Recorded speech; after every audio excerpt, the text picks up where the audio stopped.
Samantala, bansang Iceland nagdeklara na ng state of emergency dahil sa pag-alboruto ng bulkan na Reykjanes Peninsula.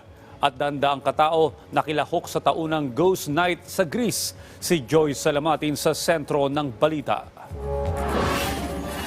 Nagdeklara na ng state of emergency ang Iceland matapos maglabas ng lava ang panibagong volcanic fissure sa Reykjanes Peninsula.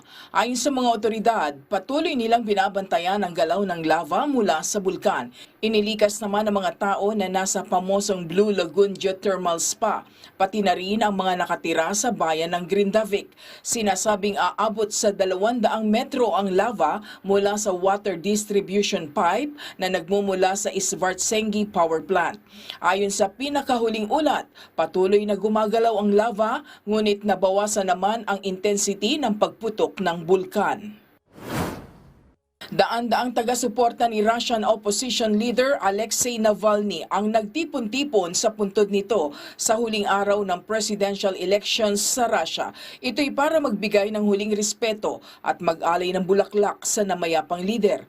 Bago ang kamatayan ni Navalny noong nakaraang buwan, hinikayat nito ang mga Russian na magsagawa ng protesta sa March 17. Muli ring ipinanawagan ng kanyang may bahay na si Yulia Navalnaya na lumahok ang mga tao sa protesta kasabay ng pagpunta ng mga ito sa mga polling station. Lumahok sa nasabing protesta si Navalnaya sa Russian Embassy sa Berlin sa Germany.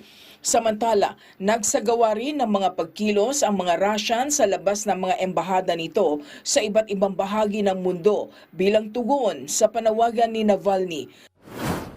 Daan-daang kalahok ang nakibahagi sa taunang Ghost Night sa Amphissa, Greece. Tampok dito ang giant creature na gawa sa karton, lubid at tela na ipinaparada sa buong gabi. Marami sa mga lumahok ay nagbihis bilang mga duwende, tanners at mga multo gamit ang balat ng kambing. Joyce Salamatin para sa Pambansang TV sa Bagong Pilipinas.